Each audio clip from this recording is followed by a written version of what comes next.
आज मंच पर उपस्थित प्रदेश के सम्माननीय मुख्यमंत्री पूज्य योगी आदित्यनाथ जी, राष्ट्रीय स्वयंसेवक संघ के सहसर कार्यवाह माननीय दत्तात्रेय जी, जिनके प्रकाशन से, प्रभात प्रकाशन से आज ये पुस्तक प्रकाशित हो रही है, वो प्रभात कुमार जी। यहाँ बहुत सारे वरिष्ठ जन बैठे हैं, सभी को मेरा प्रणाम।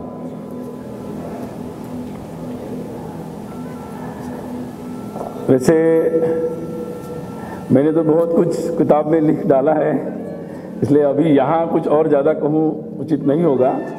आज हमें काफ़ी वरिष्ठों का मार्गदर्शन प्राप्त होने ही वाला है।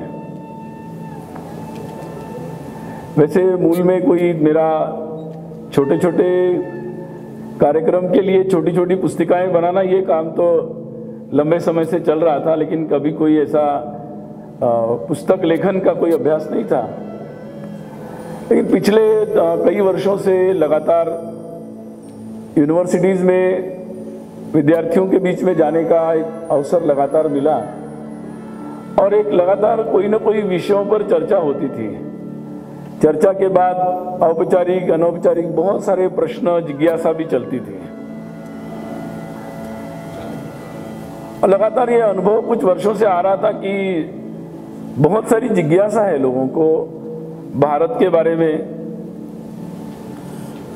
हमारे देश के धर्म संस्कृति के बारे में, उसके इतिहास के बारे में। और जैसे जैसे हमारा देश आगे बढ़ा,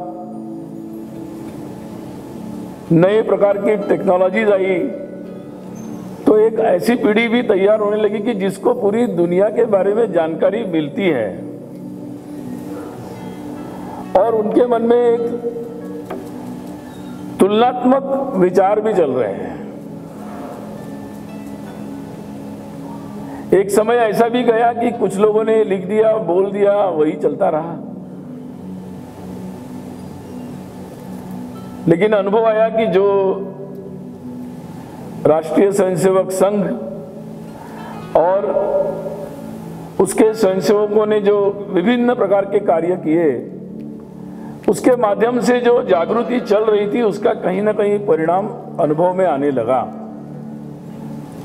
कई लोग जो सोचते थे कि ये देश तो कभी सुधरेगा नहीं, मुझे अनुभव आने लगा, और मैं मानता हूं कि ये अनुभव आप लोगों ने भी लिया होगा कि ऐसे सोचने वाले बहुत लोग, नए पीढ़ी के लोग आने लगे कि जिनको लगा कि नहीं, भारत के बारे में जो हमको जो बताया सही नहीं है, हमारे अंदर भी कुछ गलत हमको बताया गया, कम बताया गया, और इसलिए जानना चाहिए।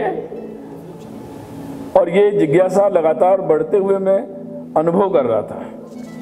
फिर धीरे धीरे और एक परिवर्तन मैंने अनुभव किया। केवल ये सही है, ये गलत है, यहाँ से चर्चा आगे बढ़ती चली गई।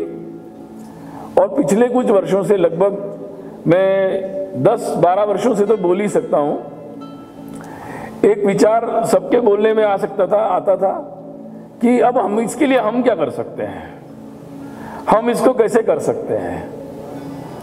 और ये प्रश्न केवल भारत में नहीं, भारत के बाहर में जो लोग पढ़ने जाते थे, कभी वो सोचते थे कि हम लोग यहाँ तो बेकार है, यहाँ कभी नहीं, हम अपना जाके दुनिया बाहर बनाओ। तो उनसे भी ये विचार आने लगे। मैं कुछ समय सिंगापुर के NUS में गया, कभी बीजिंग में, पेकिंग में गया, यूनिवर्सिटी में। वहाँ भारत के पढ़ने वाले विद्यार्थी पूछने लगे कि वो सब तो ठीक है, अब हम बताओ, हम तो यहाँ आ गए, हम क्या कर सकते देश के लिए, हमें कुछ मौका दीजिए।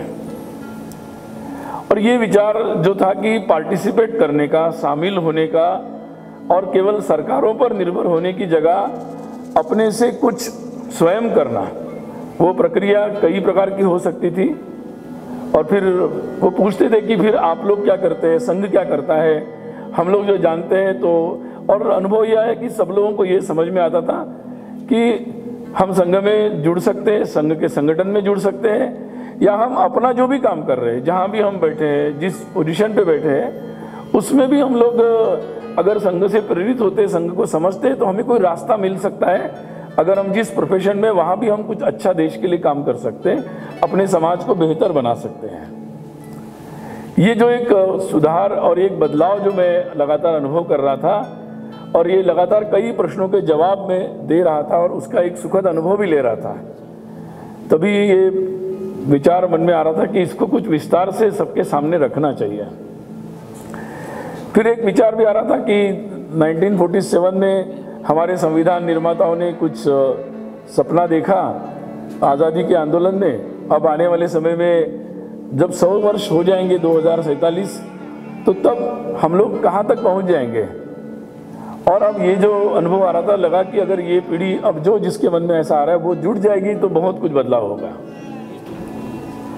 एक प्रश्न और आ रहा था कि कोई भी संगठन जब बढ़ता है, बड़ा होता है, उसकी शक्ति बढ़ती है, व्यक्ति की भी या समुदाय की, संगठन की, तो एक स्वाभाविक सा बहुत लोगों का ऐसा अनुभव दुनिया में है और जो बताया भी जाता है, पढ़ाया भी जाता है कि वो अपनी शक्ति का उपयोग अपने प्रभुत्व के लिए और अपने वो किसी भी प्रकार का विचार हो सकता है, पद्धति हो सकती है, उसको पूरी तरह किसी तरीके से स्थापित करने में और पूरे समाज को नियंत्रित करने का एक जिसको प्रयास या और उसके कारण बहुत सारी हिंसा, दमन, उसका अनुभव दुनिया में बहुत सारा है। स्वाभाविक रूप से संघ का कार्य जब बढ़ता है तो कई लोग यही प्रश्न पूछते थे कि संघ बढ़ता जाएगा तो आगे क्या करेगा। कभी कभी इस प्रकार के विचार भी जो लोग नहीं जानते वो इसके बारे में कुछ ऐसे उल्टे सीधे विचार भी रखते थे। तो शायद वो न भारत को न हिंदू को शायद जानते नहीं थे, न संघ को जानते थे, ऐसा लगा। उनकी भी गलती नहीं थी, शायद देश में उस तरीके का जो विचार प्रस्तुत होना चाहिए था वो भी नहीं हुआ। और इसलिए संघ की जो पद्धति है कि भाई संघ जो है जब जैसे जैसे आगे बढ़ता चला जाएगा तो तो ये संघ समाज, पूरे समाज का संगठन कर रहा है, मतलब समाज को मजबूत करने के लिए आगे जा रहा है। और इसलिए ये समाज को नियंत्रित नहीं करेगा, समाज को सशक्त करेगा। और धीरे धीरे मैं इस पुस्तक में भी उदाहरण दिया हूँ कि जैसे दूध में अगर शक्कर डाली तो वो मिल जाती है, शक्कर का अस्तित्व नहीं रहता लेकिन मिठास रहती है। तो संघ का भी भविष्य आगे आने वाले समय में वैसा ही है। तो यही बातें मन में चल रही थी। उसी समय पूछा गया किताब लिखने के बारे में, सबकी सहमति भी बनी, तो फिर कुछ लिखने का प्रयास किया और फिर स्वाभाविक रूप से उसको उस समय लगभग 1.5-1.25 साल पहले उसको प्रकाशन भी हुआ। और ये विचार आया, प्रभात जी ने पहल भी की, तो उनके सब लोगों के प्रयास से आज हिंदी का रूपांतर भी आज आया है। मैं इसके लिए सभी सहयोगियों के लिए कृतज्ञता व्यक्त करता हूँ। और इस किताब में संघ तो एक किताब तक सीमित नहीं हो सकता, संघ तो बहुत अपार है और हर व्यक्ति अपने तरीके से समझ सकता है। मुझे जो समझ में आया उसको मैंने अपने तरीके से कुछ समझाने का एक छोटा सा प्रयास प्रस्तुत करने का प्रयास किया है।